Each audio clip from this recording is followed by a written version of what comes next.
Welcome in, everyone. We have a very important topic to talk about today, and that is whether or not the strikes carried out by the U.S. military in Iran stopped a potential war with China.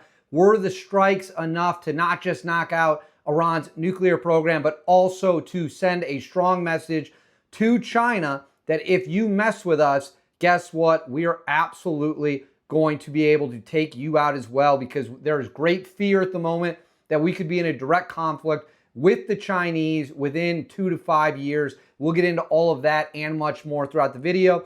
I know a lot of you keep asking about the AC. No, it's still not fixed yet. Yes, I understand it's crazy. I don't want to get into too many details, but essentially we have to run lines a great distance where in my home, and they're figuring out right now if they're just going to take the lines out and replace them, or if they're going to be able to figure out where this leak is and get that fixed. So that's where that's at. Still in short sleeves. AC's not fixed. Before we get started, please make sure to like and subscribe. It's totally free. It costs you guys absolutely nothing at all. It's a huge boost in the algorithm. Comment with your thoughts below on the strike in Iran and a potential war with China. Also huge for boosting the channel. And then make sure you hit that bell. Click to make sure all notifications are on. You won't miss a single video. Now, let's get into it. As we all know, President Donald Trump ordered a massive bombing run into the country of Iran to hit 3 different sites, those sites being Fordo, the most critical target of all 3. That's the one deep under the mountain. That was hit with 12 30,000-pound bunker busters known as the GBU-57. Then there was Natanz, which was hit with 2 GBU-57 30,000-pound bunker busters. And then there was Isfahan, which was hit by a submarine. We got to give the Navy some credit here. They're getting left out. Everyone's talking about the B-2 pilots, but the Navy did their job, launching cruise missiles, Tomahawk cruise missiles from 400 miles away, hitting within 9 inches of their targets at Isfahan with about 30 cruise missiles. This strike, all indications at this time point to it being a massive, massive success. I know we've talked about the leak report. More information has since come out saying that no, the centrifuges were destroyed at Fordo. The Iranian program is knocked back years. Best case scenario for Iran, it's knocked back years. Worst case scenario for Iran, it's knocked out completely and they'd have to restart from scratch. And as President Donald Trump said that, if he has to go back in, he has absolutely no problem whatsoever just bombing them again if they start to enrich uranium. However, there's a lot more to this situation than just what it means for Iran. There's a lot of things in play here that we're also sending messages to China. What do I mean by that? Well, let's stop and think about this for a second. China is poised to potentially invade Taiwan in 2027. That is when the window opens. That is when the window, China believes its military will be ready to go in to Taiwan. And the window, I believe, closes in about 2031, 2032.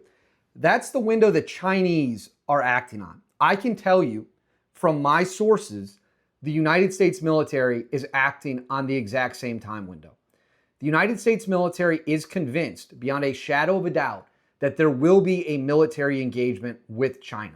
I'm not telling this to scare you. I'm not telling you this to spread fear propaganda. I'm just telling you, and this comes from people high up who plan for this. This is their only job, that the U.S. believes conflict with the Chinese is imminent. If we get into a shooting war with China, it'll be unlike anything the world has seen since World War II. It'll also be the first time highly advanced weapon systems from 2 massive powers, us being the greatest superpower in the world with the greatest military in the world, would be fighting what some believe would be a near-peer adversary, meaning they've got stealth fighters, they've got a big Navy, they've got submarines, they've got long-range missiles, they've got nukes, they've got very advanced air defense systems. So it'd be a near-peer threat. Here's why I think this Iran strike might have stopped or at least given pause to China about a potential war with the United States. And it was a comment that General Dan Raisin Kane made when talking about this. Comment seemed to get noticed by nobody but me. I did briefly put it in another video, but he was talking about how Deter, the Defense Threat Reduction Agency, DTRA, Deter, they are studying targets around the globe in adversarial countries similar to Fordo that they are ready to strike and annihilate. And I'm going to get into what some of those targets might be. But first, for those of you who didn't see the comment, and I don't blame anyone who didn't, this really flew under the radar, even though this comment to me might have been one of the biggest. This is General Raising Cane talking about assessing targets in other countries. And as we stand here right now, our forces remain on a high state of readiness in the region, prepared to defend themselves. And one last thing, our adversaries around the world should know that there are other Deter team members out there studying targets for the same amount of time, and will continue to do so. Why is that comment from General Cane so important as we near a potential conflict with China? One of the big reasons is, number one, well, there's two big reasons. One, and I made a video about this. I'll link the video in the description below. It is about what would be a potential attack on the Three Gorges Dam. Now, what is the Three Gorges Dam? I'll throw a picture of it up here on the screen for you all so you can see it. It is a massive dam in China that, if blown out, would cause devastation unlike anything you could ever imagine. You would see death and starvation and displacement on a level the Chinese government would never, ever, ever be able to account for. Why is this important? Well, it's the most heavily defended area in China. China knows that in the event of a war with Taiwan or the US, that dam that I just showed on the screen is going to be probably one of the top targets. Now, some have argued you can't do it because the equivalent of setting off a nuke. I don't know whether or not they would hit it, but I know the Chinese believe America would try to hit it. So it is heavily defended with the best air defense systems that China produces. Do you know who China sold air defense systems to? That's right, Iran. And how did those air defense systems work out against B-2 stealth bombers, F-22s, and F-35s clearing the way? I know a lot of people talk, they say Israel knocked out all of Iran's air defenses. There's some truth to that, but that's not really the fully accurate statement. They knocked out most of their air defense systems. Fordo was where the Iranians still had their best gear left. They were moving it, scrambling it. It made no difference. Now, were those systems specifically Russian, Chinese, Iranian? I don't know. But you would think that they would put their best stuff, which would likely be the Russian or Chinese stuff, because we know it's not the stuff they produce domestically. And so that equipment and gear went up against American stealth bombers and American stealth fighter jets. And as we know, not a single shot was got off by the Iranians. So if you're China, you have to be sitting back looking at this saying, whoa, whoa, whoa, wait a second. They just flew 7 B-2 stealth bombers past air defense systems we built that never detected them. And they blew up essentially a bunker, an underground facility more than a football field deep under a mountain by dropping bunker busters through ventilation shafts. If their air defenses couldn't stop them in Iran, are they confident they can stop B-2 stealth bombers and F-22s in China? It's worth considering. Point two, we know for a fact that China is building a bunker that is 10 times the size of the Pentagon near Beijing for the sole purpose of being able to survive a war with the United States. Now, would that bunker be able to take multiple hits from 30,000-pound GBU-57s? I don't know the answer to that. No one likely knows the answer to that until it actually happens, right? But again, it's going to be something that gives them pause because their air defense equipment was proven in Iran to be ineffective against American stealth technology. And by the time 2027 gets here, we'll have the B-21 Raiders up in the sky, which is the new plane, new stealth bomber that will replace the B-2, which is, of course, a 30-year-old plane still dominating our rivals' best air defense systems that they have. At the same time, if you're the Chinese, you got to be looking at this situation and going, holy shit, America just flew planes round trip 36, 37 hours around the globe to the Middle East and back. So I guess they didn't circle it fully, but they flew to Iran, turned around, got refueled, and landed after 36, 37 hours. Something the Chinese military could never dream of doing. Keep in mind, China, I believe, has 19 or 10, I forget it, fewer than 20 tankers. They have fewer than 20 tankers and not one operational stealth bomber. The United States has 19 operational stealth bombers. We have 3 B-21s in the training phase, and we have over 600 tankers. they've got to be looking at that level of military power and saying we might be biting off more than we can chew if we get into a direct conflict with the United States. However, there is one thing China has going for it that the United States must account for that is a red flag. Let's talk about that right now.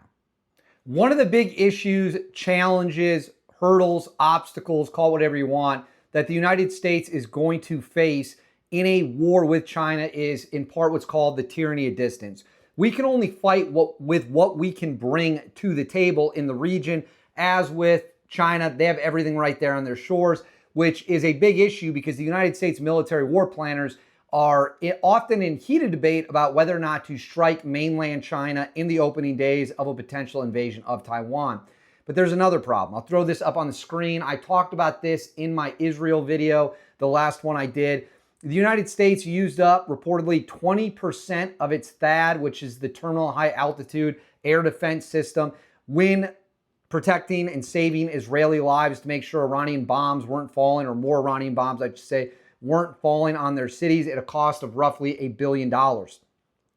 Problem is, that stuff is not easy to make. Weapons procurement systems, getting new missiles, getting new interceptors takes a lot of time.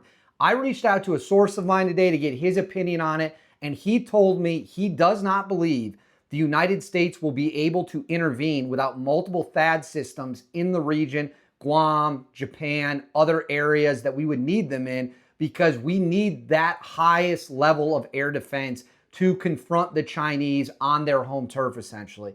And when we use up 20% of that arsenal in 11 days, that's bad, obviously. We need to get back to producing weapons at the highest rate possible.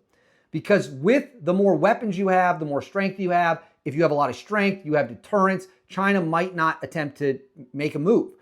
Problem is, if we run out of air defense systems, we're not going to be able to reload them at sea, number one. Guam could then come under attack from Chinese missiles. Regional allies where we have bases, if we were launching from there, Australia, Japan, South Korea, you name it. So that needs to be taken care of. Now, does that mean that we can't get the job done? No, I think we'll get the job done. I'm fairly confident. I'm 100% confident we can get the job done. But that's a roadblock we need to figure out. We burned through 20% of the world's most advanced air defense system in the span of 11 days. 11 days. Think about how short of a time that is. So we have to rebuild. We have to rebuild fast. We have to rebuild with a sense of urgency. Make sure we're getting the job done. Last thing on this, I did want to say this. I've got Red Dawn behind me here on the thing. I know the original Red Dawn was against the Soviets. The remake was supposed to be against the Chinese. But a bunch of people have been commenting, so I thought it was kind of a unique touch that we are talking about fighting the Chinese. But that's not the only Red Dawn I have. People are like, you got to get the original cover. I do have this. I do have this, actually. It says, in our time, no foreign army has ever occupied American soil until now, Red Dawn. I had it nailed up on a wall before the Great Flood wiped out the Hookstead compound, which is why we still have AC issues that we're dealing with. But I do like this. This will be put up on a wall very soon somewhere. We'll have the Red Dawn DVD will obviously always be there. But I thought you guys enjoyed that little fun fact. It is my favorite movie ever made. But anyways, I want to know what you guys think. Let me know in the comments. Please make sure to like and subscribe. It costs you guys absolutely nothing. It's totally free. Huge, huge boost. Comment, comment, comment. Also a huge boost. Hit that bell. Make sure you check all notifications so you don't miss anything. I'll see you all next time.